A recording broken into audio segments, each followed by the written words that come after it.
So, चलो, कल हम लोगों ने टॉपिक हम पढ़ना चालू किया था कि भी आप और ऑडिटर अपने अलावा और किसके काम पे रिलाय कर सकता है ना, या फिर किसको और अपने साथ में लेकर के आ सकता है काम करने के लिए। तो एक्सपर्ट्स के बारे में वी हैव डन। अब एक्सपर्ट्स हमारे दो एक्सपर्ट्स होते हैं, एक मैनेजमेंट के एक्सपर्ट्स हैं, एक ऑडिटर के एक्सपर्ट है। ठीक है, ये कंप्लीट हम लोगों ने कर लिया था। How the topic remains pending yesterday, तो उसको भी कंप्लीट कर लेते हैं। ठीक है। तो हम लोगों ने ये कल अब पढ़ना चालू किया था कि भाई अगर ऑडिटर अपना एक्सपर्ट अब 620 आई से 620 कह रहा है कि भाई ऑडिटर अगर अपनी टीम में कोई एक्सपर्ट अपॉइंट करता है ना, तो ये डिफरेंस क्लियर हो गया। मैनेजमेंट एक्सपर्ट और ऑडिटर एक्सपर्ट एक्सपर्ट में क्या डिफरेंस है, ये डिफरेंस क्लियर हो गया था कल। Yes sir. सिमरन वैदिक, ये डिफरेंस क्लियर हो गया था, मैनेजमेंट एक्सपर्ट और ऑडिटर एक्सपर्ट में क्या फर्क है। yes, sir. Yes sir. ठीक है।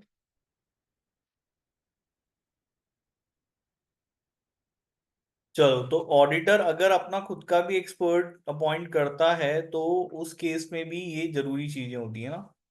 ठीक है, क्या क्या जरूरी चीजें होती है। कॉम्पिटेंसी, कैपेबिलिटी एंड ऑब्जेक्टिविटी, चाहे वो मैनेजमेंट एक्सपर्ट हो चाहे वो आपका खुद का एक्सपर्ट हो ऑडिटर की टीम में, अलग से दोनों ही केसेस में आपको कॉम्पिटेंसी, कैपेबिलिटी एंड ऑब्जेक्टिविटी का इवेल्युएशन करना पड़ता है। ठीक है, सिंपल सी चीज है यहाँ पे, यस और नो। ये बात दोनों में ही कॉमन है, कोई फर्क नहीं है। क्लियर है यहाँ तक। Yes, sir. यस ठीक है, अब जब आप कंपिटेंसी का इवेल्युएशन करेंगे तो क्या क्या चीजें हम लोग यहाँ पे इवेल्युएट करते हैं। एक तो आपका पर्सनल एक्सपीरियंस भी, आपने उस एक्सपर्ट के साथ कितना काम पहले किया हुआ है, उसके साथ एक्सपर्ट्स के साथ डिस्कशंस हो गए, अदर ऑडिटर्स के साथ डिस्कशंस हो गए जिनके साथ यहाँ पर एक्सपर्ट ने काम पहले किया हो।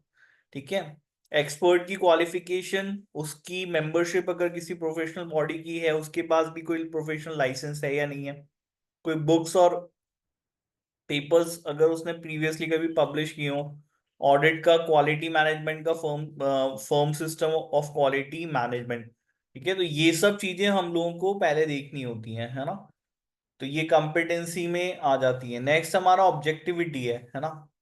तो ये बहुत इंपॉर्टेंट है। जैसे ऑब्जेक्टिव ऑडिटर खुद होता है वैसे एक्सपर्ट को भी ऑब्जेक्टिव होना चाहिए। हालांकि उस लेवल तक नहीं जरूरी है हमको, क्योंकि अब जैसे मैनेजमेंट का एक्सपर्ट है तो फिर वो उतना ऑब्जेक्टिव नहीं है जितना आप हो। फर्क रहेगा ना भाई, अल्टीमेटली अगर मैनेजमेंट का एक्सपर्ट है तो वो एम्प्लॉयड तो आपके क्लाइंट का ही है ना। तो वो आप जितना तो ऑब्जेक्टिव नहीं हो सकता है क्या। नहीं हो सकता। वो पॉसिबल नहीं है। लेकिन जो ऑडिटर का एक्सपर्ट होगा वो हो सकता है कि उतना ऑब्जेक्टिव हो। ठीक है। लेकिन आप जिस इंडिपेंडेंस की बात कर रहे हो, इंडिपेंडेंट होने की बात करते हो, जैसे ऑब्जेक्टिव होने की बात आप करते हो, तो इट इज ऑल बिकॉज कि हम हमारे लिए एज पर स्टैंडर्ड ये सब चीजें जरूरी है। आप खुद ये काम नहीं करते, ये मानते हो ना बात की, सर अगर ये स्टैंडर्ड नहीं होते तो शायद हम इतना स्ट्रिक्टली इंडिपेंडेंसी और ऑब्जेक्टिविटी जो है कंसेप्ट को हम लोग नहीं मानते। मानते हैं आप लोग इतना, ये बताइए। मानते नहीं मानते। जल्दी बताओ। क्वेश्चन क्या पूछा मैंने, समझ में आया नहीं आया, हाँ या ना।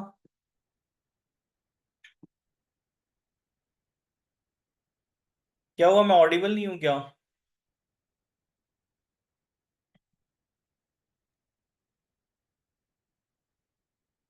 सिमरन Vaidik, am I audible or not. Yeah yes sir. Yes. Voice break हो रही है क्या। नो। हाँ, तो जवाब दो ना, मैंने क्वेश्चन क्या पूछा, समझ में आया आप लोगों को।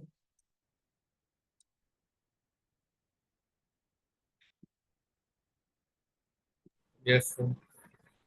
हाँ, तो जवाब क्यों नहीं दे रहे, मैं ये इतना सा ही तो पूछ रहा हूँ कि क्या आप जब काम करेंगे, अभी तो नहीं कर रहे चलो, तो जो इंडिपेंडेंसी, जो जितना इंडिपेंडेंट होकर के आप काम कर रहे हो या ऑब्जेक्टिव होकर के काम कर रहे हो, it is all because of certain standards, वो रिक्वायरमेंट है इसकी, है ना, उसीलिए आप हो।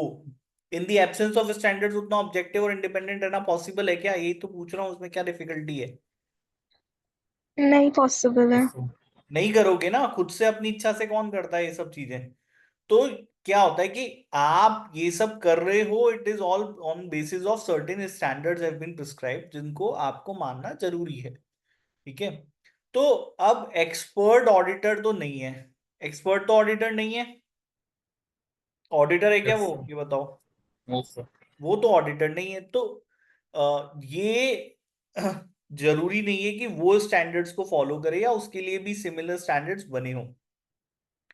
तो इन्होंने क्या बोला, इन्होंने बोला कि ऑब्जेक्टिविटी एक्सपर्ट की उसका असेसमेंट करना वो थोड़ा सा डिफिकल्ट है, क्योंकि आपके लिए जो स्टैंडर्ड्स बनाए गए हैं, आपके लिए जो कोड ऑफ एथिक्स बनाए गए हैं, सिमिलर कोड ऑफ एथिक्स और या फिर सिमिलर स्टैंडर्ड्स जरूरी नहीं है उस एक्सपर्ट के लिए भी अवेलेबल हो।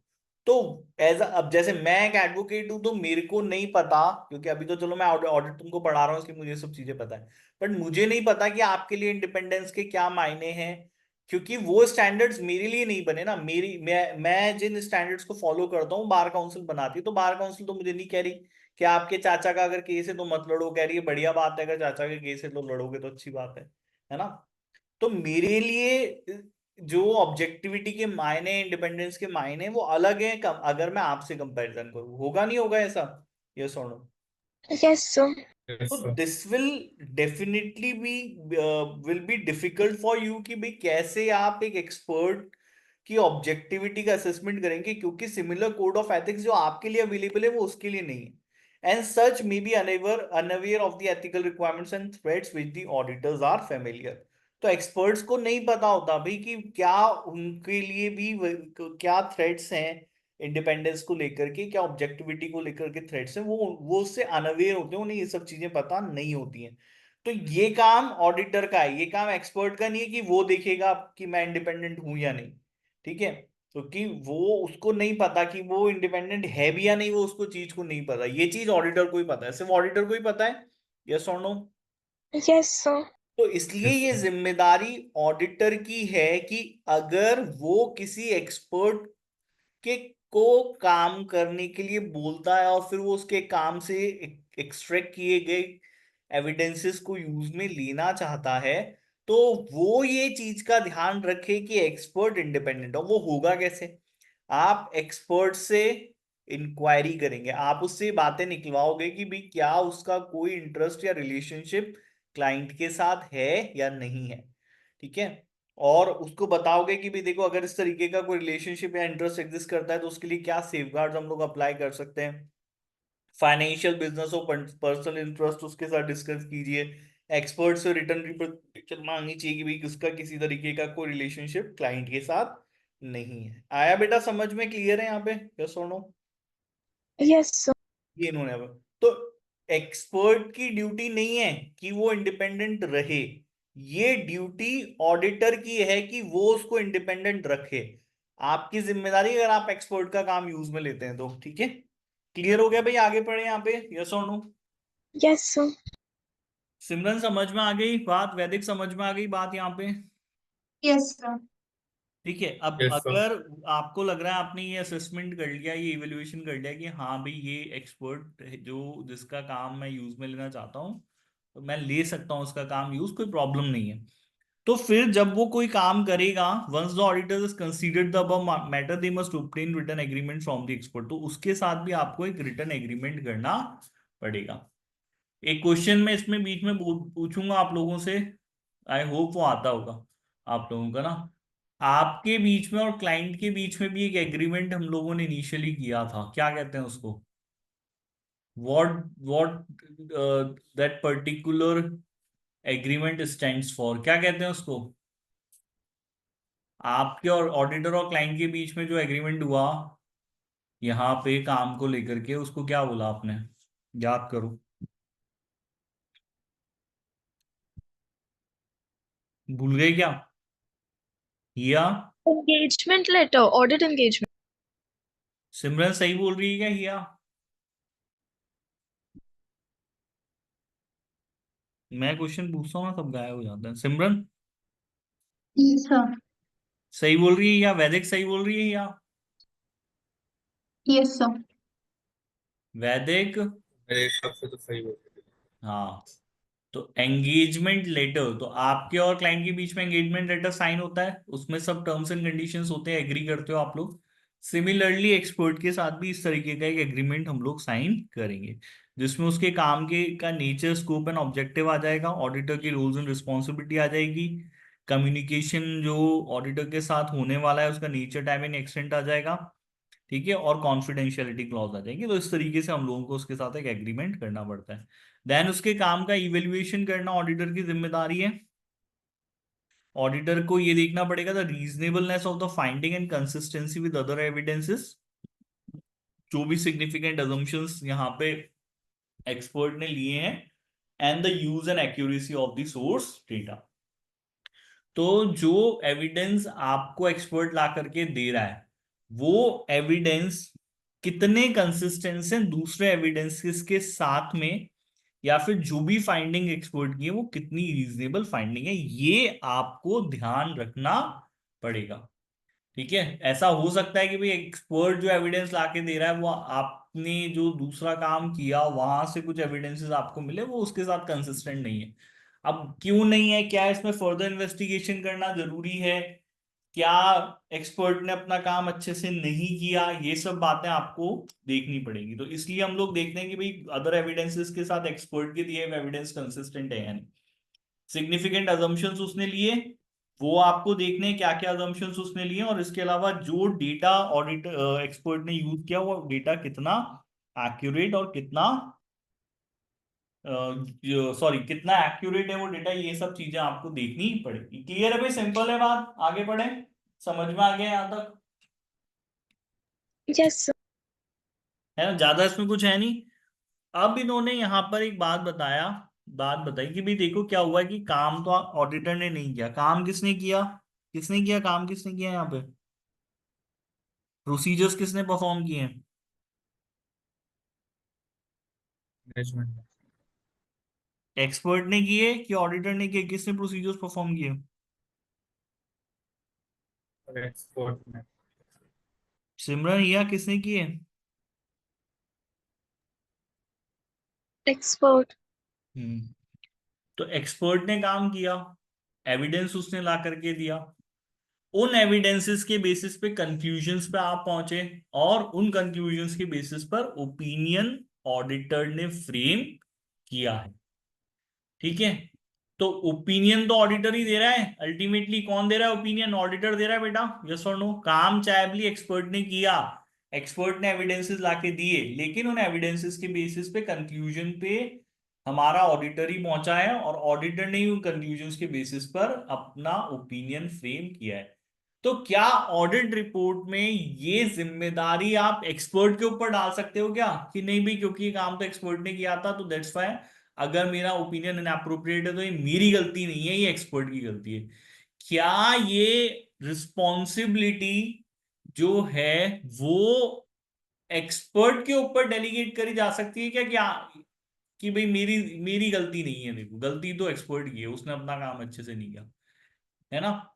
तो इस बारे में स्टैंडर्ड क्या कहता है? वैसे तो मेरे को लगता है स्टैंडर्ड पढ़ने की जरूरत भी नहीं है इस चीज के लिए। हमारे को लॉजिकल थिंकिंग की बात करें तो आपकी लॉजिकल थिंकिंग क्या कहती है, क्या हम ये बोल सकते हैं कि भाई ये क्या एक्सपर्ट की गलती है ये? नो सर, ऑडिटर की रिस्पॉन्सिबिलिटी नहीं है तो सर। उसकी अकाउंटेबिलिटी है। है ना, तो कोई बात नहीं है ना, स्टैंडर्ड पढ़ने की जरूरत भी नहीं है इसके अंदर, तो ये तो लॉजिकल थिंकिंग है कि भाई अगर ओपिनियन ऑडिटर दे रहा है, ठीक है, तो एक्सपर्ट ने क्या काम किया क्या काम नहीं किया ये बताने की जरूरत नहीं है, आपकी ही जिम्मेदारी है अगर ओपिनियन गलत है तो। इसीलिए ऑडिटर अपनी ऑडिट ओपिनियन फॉर्म करने की जिम्मेदारी डिवॉल्व नहीं कर सकता, उसको अपना प्रोफेशनल जजमेंट यूज में लेना चाहिए, ये देखने के लिए कि भाई जो एक्सपर्ट ने उसको एविडेंस ला करके दिए हैं वो सफिशिएंट एप्रोप्रिएट है या नहीं है। ठीक है, ऑडिटर के एक्सपर्ट का काम मेंशन नहीं किया जाता ऑडिट रिपोर्ट में, मतलब आप ये नहीं कर सकते कि मैं यहाँ पर ये चीज बता दूं कि देखो ये काम मैंने नहीं किया, ये एक्सपर्ट ने काम किया है, तो ऑडिट रिपोर्ट में हम उसके काम का रेफरेंस नहीं देते हैं। It is not mentioned in an unmodified auditor's opinion unless required by law or regulation। मैं इसके ऊपर बहुत फोकस करके बोल रहा हूं और इसका रीजन है कि आप ये देख लो कि हम यहां पे एक्सपर्ट के काम का रेफरेंस कब नहीं देते हैं। हम कब इसके रेफरेंस नहीं देते? जब हम अनमॉडिफाइड रिपोर्ट दे रहे हैं। बेटा कौन सी रिपोर्ट दे रहे हैं? जब हम अनमॉडिफाइड Modified। रिपोर्ट दे रहे हैं तो ऐसे केस में हम लोग एक्सपर्ट के काम का रेफरेंस नहीं देंगे। क्लियर है? समझ में आया? Yes or no? Yes, sir. तो क्योंकि अनमॉडिफाइड रिपोर्ट में कुछ आपकी कंप्लेन नहीं है ना, आपने कुछ हाईलाइट नहीं किया है कि भाई आप एक ओपिनियन दे रहे हो कि भाई फाइनेंशियल स्टेटमेंट्स जो है वो ट्रू एंड फेयर व्यू का एग्जीबिशन करते हैं, तो इस रिपोर्ट में उसके काम का रेफरेंस नहीं दिया जाता। ठीक है, लेकिन अगर आप मॉडिफिकेशन करते हो, बेटा क्या करते हो, अगर आप रिपोर्ट में मॉडिफिकेशन करते हो, किसी तरीका अपना ओपिनियन मॉडिफाई करते हो, तो आपने अपना ओपिनियन मॉडिफाई क्यों किया है वो समझाने के लिए हम एक्सपर्ट के काम का रेफरेंस दे सकते हैं। क्लियर है? समझ में आ गई बात यहां पे? Yes or no? Yes, sir. So it may be included अगर आप मॉडिफाइड ओपिनियन दे रहे हो। अनमॉडिफाइड, इसलिए ध्यान से सुन लेना, कोई कंफ्यूजन अपने दिमाग में मत रखना। अनमॉडिफाइड ओपिनियन दोगे तो रेफरेंस नहीं दिया जाता एक्सपर्ट के काम का। Only it is a case जब आप मॉडिफाई करते हैं ओपिनियन, तो आपने ओपिनियन क्यों मॉडिफाई किया है ना, वो समझाने के लिए अपनी ऑडिट रिपोर्ट में आप एक्सपर्ट के काम का रेफरेंस दे सकते हैं। लेकिन इससे भी ऑडिटर की जिम्मेदारी खत्म नहीं हो जाती। ठीक है, आपकी जिम्मेदारी एज इट इज बनी रहेगी आपके ओपिनियन के लिए। क्लियर है? समझ में आ गया बेटा यहां तक? Yes or no? Yes, sir. सिमरन वैदिक समझ में आया? याद आ गई? याद रखनी है बात, ये बात भूलनी नहीं है ये आपको, इसलिए मैंने इतना फोकस करके इस चीज को समझाया, इस पॉइंट को। आगे बढ़े? क्लियर है? Yes, sir. Clear है। Yes, sir. चलो अब आ जाते हैं हम इंटरनल ऑडिटर्स के काम पे। देखो इंटरनल ऑडिट क्या है, ये आगे आने वाले चैप्टर्स में हम लोग डिस्कशन करेंगे। ठीक है, लेकिन अभी इनिशियली एक बेसिक हम लोग समझते हैं इंटरनल ऑडिट क्या होती है। भाई देखो ऑडिट ही है, ठीक है, लेकिन जिस ऑडिट के बारे में ये स्टैंडर्ड्स बने हुए हैं, जो स्टैंडर्ड्स हम लोग पढ़ रहे हैं, ये इंटरनल ऑडिट के लिए स्टैंडर्ड्स नहीं है। ये जो स्टैंडर्ड्स हैं वो स्टैट्यूटरी ऑडिट हम लोग उसको बोलते हैं, एक्सटर्नल ऑडिट उसको हम बोलते हैं, which is basically audit required under law. ठीक, ये ऑडिट इंडिपेंडेंट पर्सन करता है, ठीक है, एक्सटर्नल पर्सन करता है। अब एक ऑडिट जिसके बारे में इन लोगों ने यहाँ पे बात करी है उसको इन्होंने टर्म किया इंटरनल ऑडिट। मतलब एक ऐसी ऑडिट जो कि इंटरनल टू दी कंपनी होगी, इंटरनल टू दी ऑर्गेनाइजेशन होगी, करने वाले लोग इसको इंटरनल टू दी ऑर्गेनाइजेशन होंगे, इसलिए टर्म यहाँ पे इसको इंटरनल किया गया है। एक्सटर्नल ऑडिट को एक्सटर्नल ऑडिट इसलिए कहते हैं क्योंकि उस ऑडिट को करने वाले लोग वो ऑर्गेनाइजेशन के बाहर के लोग होते हैं। बेटा समझ में आ रहा है यहाँ पे फर्क बाहर के और अंदर के लोगों में? Yes or no? Yes, sir.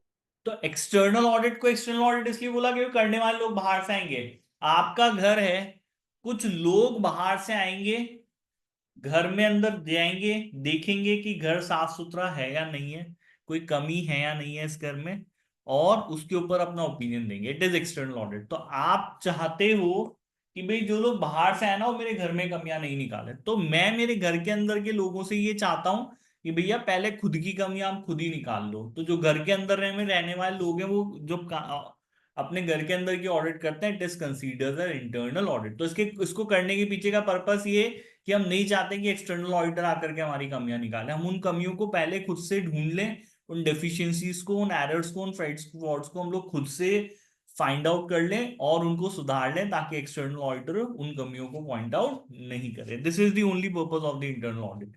Clear है? समझ में आया यहाँ पे? Yes or no? Yes, sir. हालांकि एक कॉर्पोरेट गवर्नेंस की भी रिक्वायरमेंट है। जब ऊपर अपने कॉर्पोरेट गवर्नेंस कोड के बारे में पढ़ा था तो वो भी कहता है कि इंटरनल ऑडिट होनी चाहिए, आपके पास एक डिपार्टमेंट होना चाहिए जो आपकी इंटरनल ऑडिट करेगा। Now see, internal audit part of internal control system ही है एक तरीके का।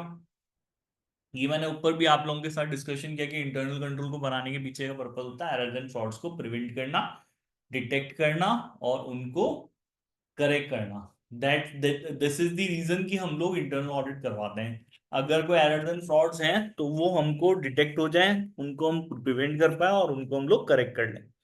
ठीक है, so it is basically a part of internal control system. इससे आपकी जो कंट्रोल रिस्क है वो आपका रिड्यूस होता है। आपके बिजनेस, आपके फाइनेंशियल रिपोर्टिंग में अगर एरर्स एंड फ्रॉड है वो कंपैरेटिवली वो डिटेक्ट होने के चांसेस बढ़ जाते हैं। बढ़ जाएंगे चांसेस बेटा, yes or no? Yes, internal audit की प्रेजेंस क्या फील कराएगी एक्सटर्नल ऑडिटर को? अरे यार यहाँ पे इंटरनल ऑडिट होती है, क्या फील करोगे अगर इंटरनल ऑडिट होती होगी तो? क्या फील कराएगी ये चीज आपको? सोचो, क्या फील कराएगी? कि internal फ्रॉड के control चांसेस कम होंगे। हाँ, chances एरर्स एंड फ्रॉड्स के चांसेस कम होंगे सर, ये आपको फील कराएगी। तो जब आपको ये फील आया तो आप अपना सब्सटेंसिव काम कम करोगे, क्योंकि उनका डिपार्टमेंट है ना यही सब काम करने के लिए, अगर वो है। और आपको तो बस ये देखना है कि इंटरनल ऑडिटर्स अपना काम अच्छे से करते नहीं करते, क्योंकि अगर वो अच्छे से काम करते हैं तो ऑटोमेटिकली एरर्स एंड फ्रॉड्स के चांसेस कम है, तो आप सब्सटेंसिव टेस्टिंग कम करेंगे। क्लियर है, समझ में आ गया बेटा यहाँ पे, yes or no? yes sir. है ना? अब ISA 610 क्या ये परमिट कर रहा है कि एक्सटर्नल ऑडिटर अपना काम इंटरनल ऑडिटर से करा ले? यस, ISA 610 610 एक्सटर्नल ऑडिट को ये परमिट करता है कि वो इंटरनल ऑडिटर्स की गाइडेंस ले ले और उन्होंने जो एविडेंस कलेक्ट किया है उन एविडेंसेस को यूज करके अपना ओपिनियन फ्रेम करे। इस इतना फ्लेक्सिबल आपके ISAs बने हुए हैं, मतलब आप सोचो ये बहुत बड़ी बात है, लेकिन आपको ISA 610 अलाउ करता है कि आप इंटरनल ऑडिटर्स की ऑडिट करने में मदद ले सकते हैं। समझ में आ रही है बात यहाँ पे? जैसे सुनने में तो आपको शायद अच्छा नहीं लग रहा होगा सर हम क्यों इंटरनल ऑडिटर्स की मदद लेंगे, but it is allowed. Clear है, समझ में आया, yes or no? Yes sir. ठीक है, बिफोर रिलाइंग, लेकिन ISA 610 वहीं पर कुछ कंडीशंस रख देता है कि अगर आप इंटरनल ऑडिटर के काम को यूज में लेना चाहते हो, उसकी मदद चाहते हो ऑडिट करने में, then you have to comply with these conditions. The external auditor must assess the effectiveness of the internal audit function, assess whether the work produced by the internal auditor is adequate for the purpose of audit. तो उनके काम का आपको जो है basically assessment करना है, और सबसे पहली चीज जो असेसमेंट करी जाएगी वो अगेन यहाँ पे ऑब्जेक्टिविटी का असेसमेंट होगा। देखो इंटरनल ऑडिटर्स अगर ऑब्जेक्टिव नहीं है, अगर वो इंडिपेंडेंट नहीं है, ठीक है, नॉट इन अ सेंस आप जितने इंडिपेंडेंट तो हो भी नहीं सकते, again they are internal auditor. जैसे हमने मैनेजमेंट एक्सपर्ट के बारे में बात करी थी, हमने ऑडिटर के एक्सपर्ट, तो उतना इंडिपेंडेंट तो हो ही नहीं सकते ना वो, यस और नो? हो सकते हैं क्या ये भी उस तरीके से? हो सकते, नहीं नहीं हो सकते? नहीं हो सकते, क्योंकि ultimately they are employees of your client, तो उतने इंडिपेंडेंट ऑब्जेक्टिव नहीं हो सकते। लेकिन आपको ये देखना पड़ेगा क्या आपके क्लाइंट के बिजनेस में रिलेवेंट पॉलिसीज एंड प्रोसीजर्स बने हुए हैं इंटरनल ऑडिटर्स के काम को ऑब्जेक्टिव रखने के लिए। उसके अलावा कितना कॉम्पिटेंट है इंटरनल ऑडिटर फंक्शन, क्या वो सिस्टमेटिकली एंड डिसिप्लिन्ड अप्रोच से काम करते हैं। क्योंकि देखो इंटरनल ऑडिटर्स के लिए जरूरी भी नहीं है कि आप किसी ऑडिटर को ही अपॉइंट करो, इंटरनल ऑडिट तो किसी से भी कराई जा सकती है, उसके लिए रिक्वायरमेंट नहीं है ना। एक्सटर्नल ऑडिटर्स के लिए तो रिक्वायरमेंट है कि जो ACCA क्वालिफाइड होगा, जिसको ACCA अपना मेंबर मानेगी, उसी के बाद वही पर्सन यहाँ पे एक्सटर्नल ऑडिट कर सकता है। लेकिन इंटरनल ऑडिटर्स के लिए ऐसी कोई रिक्वायरमेंट नहीं है। इवन किसी ने अकाउंट्स कभी जिंदगी में पढ़ी भी ना हो तब भी उस पर्सन से क्या कराई जा सकती है, इंटरनल ऑडिट कराई जा सकती है। ठीक है, तो अगर एक्सटर्नल ऑडिटर ये देख रहा है कि भाई मेरे को इंटरनल ऑडिटर की मदद चाहिए, तो वो कॉम्पिटेंसी, वो काम करने का उनका तरीका, उनकी ऑब्जेक्टिविटी, ये उसको असेसमेंट करना पड़ेगा। क्लियर है, समझ में आया यहाँ पे, yes or no? yes sir.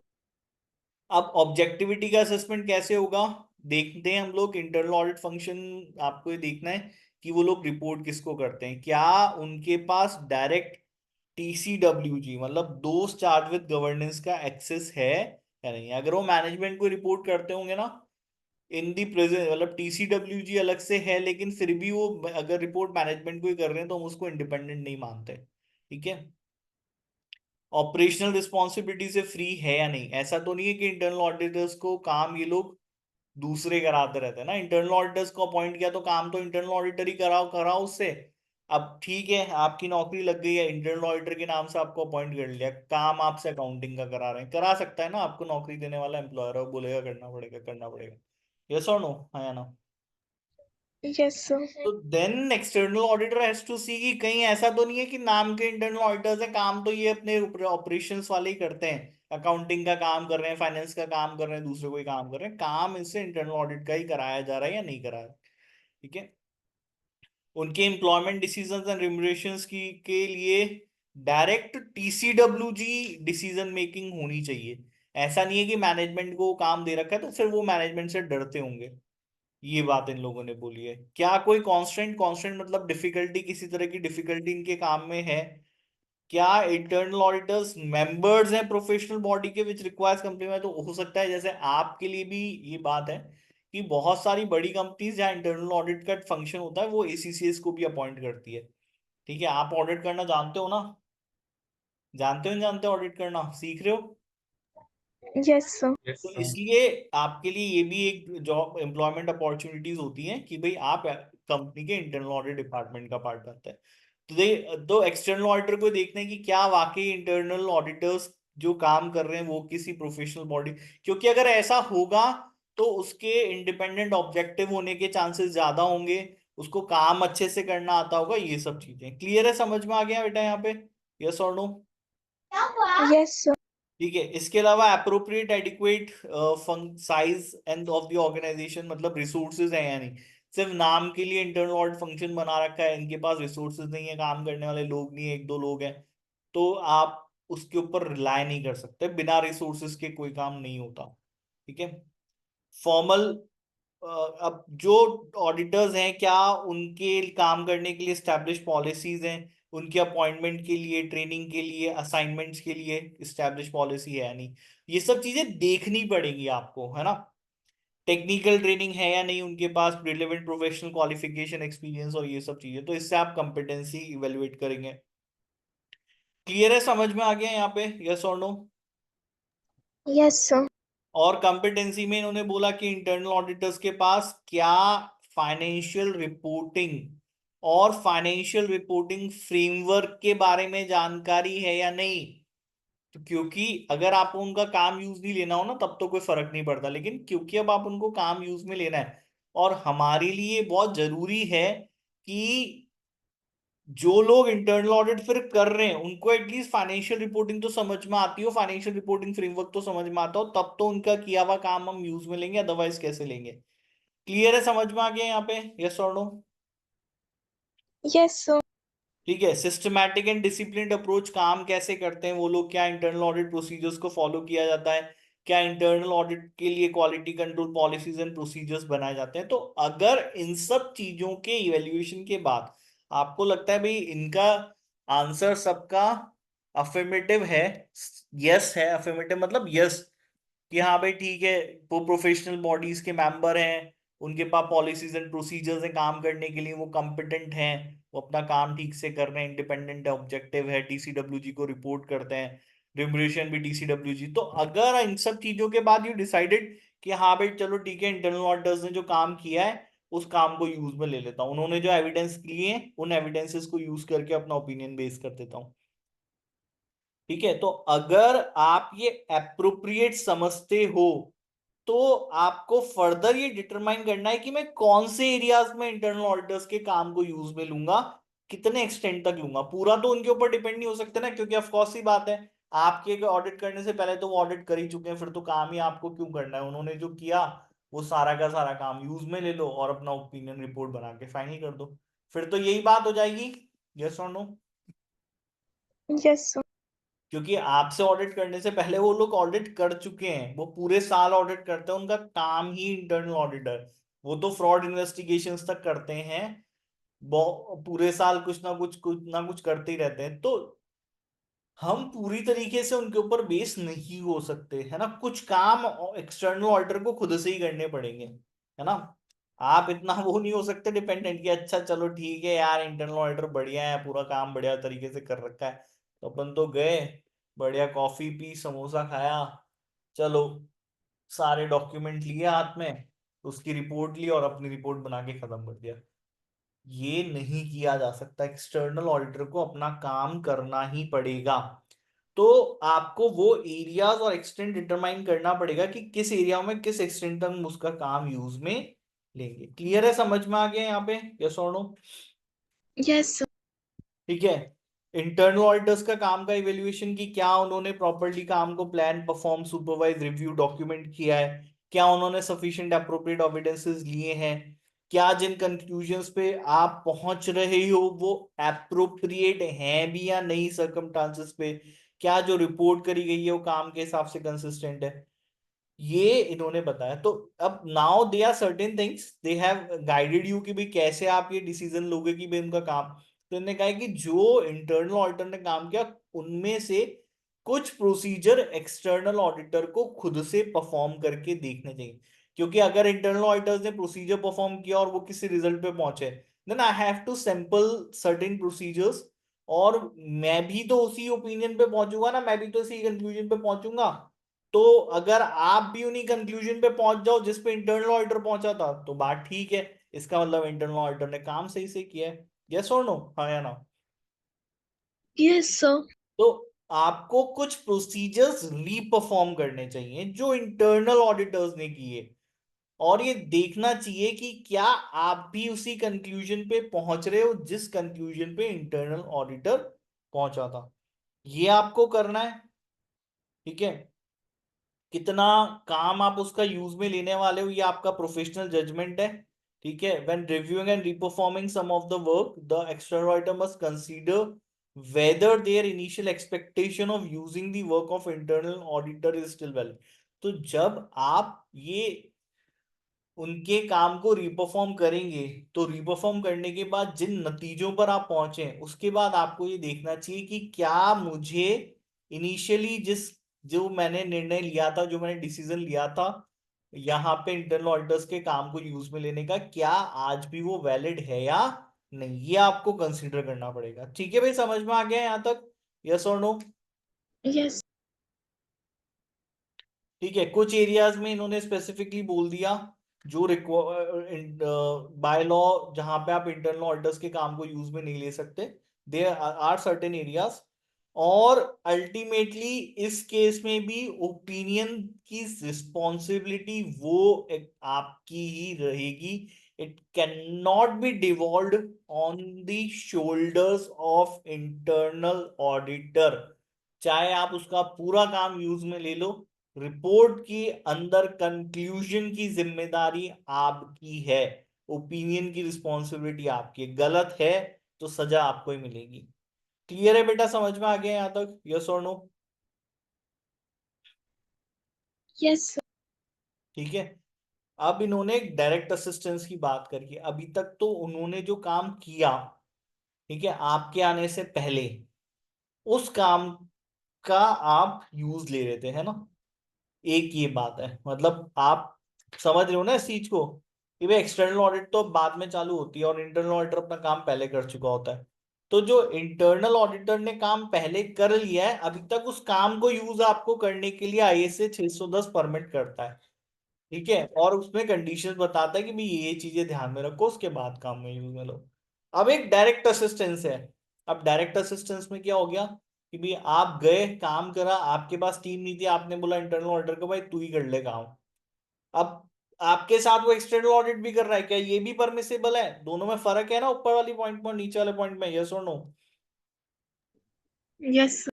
Yes sir. तो आईएसए 610 कह रहा है कि हाँ, इवन इंटरनल ऑडिटर का डायरेक्ट असिस्टेंस भी लिया जा सकता है, ठीक है। कैन कंसीडर, आप ये देख सकते हो कि क्या इंटरनल ऑडिटर का हमको डायरेक्ट असिस्टेंस लेना है, ये भी हम लोग परमिट कर देते हैं। लेकिन फिर से it is all depend upon the laws and regulation. UK के अंदर by law it is not permitted to take direct assistance from the internal auditor. तो यूके में देखो अलाउड नहीं है। क्लियर है, समझ में आ गया? Yes or no?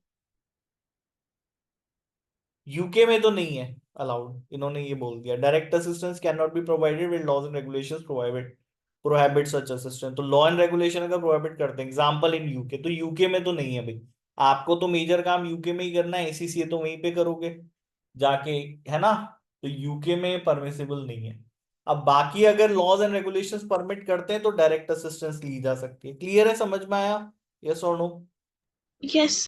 Yes sir. Again वही सब चीजें देखने वाली है, कंपिटेंसी, ऑब्जेक्टिविटी, ठीक है? ऑब्जेक्टिविटी को थ्रेट कोई प्रेजेंट है या नहीं है, कितना सिग्निफिकेंट थ्रेट है, क्या उसको मैं एक्सेप्टेबल लेवल तक रिड्यूस कर सकते नहीं कर सकते, ठीक है? और इन्होंने बोला कि अगर आप डायरेक्ट असिस्टेंस लेते हो तो ऐसे काम मत दीजिए इंटरनल ऑडिटर्स को जहां सिग्निफिकेंट जजमेंट देने की जरूरत हो, वो ऑडिटर को खुद से लेना चाहिए।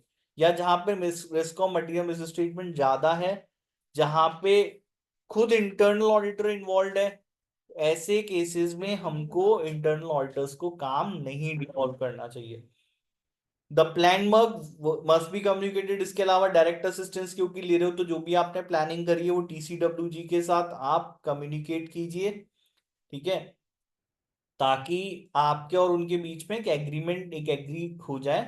क्योंकि देखो, काम आपका कर रहा है वो, अब डायरेक्ट असिस्टेंस लिया तो किसका काम कर रहा है वो? Internal auditor. कंपनी का करेगा, आपका करेगा, किसका करेगा? जल्दी बताओ। अगर आपने इंटरनल ऑडिटर से डायरेक्ट असिस्टेंस ले ली तो फिर वो काम किसका कर रहा है? वो कंपनी का काम कर रहा है या आपका काम कर रहा है? किसका काम कर रहा है वो? हमारा काम कर रहा है ऑडिटर का। ऑडिटर कर रहा है ना। तो मैनेजमेंट को तो ये बात बुरी लग सकती है कि बेटा सैलरी तो तुम हमसे ले रहे हो, पैसे तो तुम हमसे ले रहे हो, और काम तुम ऑडिटर का कर रहे हो, तो उनको तो बुरा लग सकता है ये। Yes or no? हाँ या ना? Yes, sir.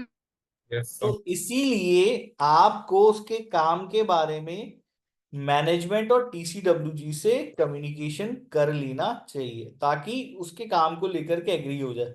मैं टीसीडब्ल्यूजी बोलते हैं हाँ भाई ठीक है, इससे आप इतना काम करा लो, हमें कोई दिक्कत नहीं। ताकि ऐसा नहीं हो कि आप इंटरनल ऑडिटर को एक्सेसिव यूज करने लगे जो बाद में उसको बुरा लगे। क्लियर है, समझ में आ गया? Yes or no? और अगर डायरेक्ट असिस्टेंस आप लेते हैं तो मैनेजमेंट एग्री करे इन राइटिंग कि हाँ हमारा एम्प्लॉय आपको असिस्टेंस दे देगा। इंटरनल ऑडिटर रिटन कंफर्मेशन दे कि वो इंफॉर्मेशन को कॉन्फिडेंशियल रखेंगे। एक्सटर्नल ऑडिटर इंटरनल ऑडिटर के काम को डायरेक्ट सुपरवाइज करेगा, रिव्यू करेगा, और ऐसे डायरेक्शन सुपरविजन देने में एक्सटर्नल ऑडिटर अलर्ट रहेगा इस चीज को लेकर के कि कहीं इंटरनल ऑडिटर ऑब्जेक्टिव और कंपिटेंट है या नहीं, मतलब उसकी ऑब्जेक्टिविटी और कंपिटेंसी को लेकर के आपको यहाँ पे अलर्ट रहना पड़ेगा।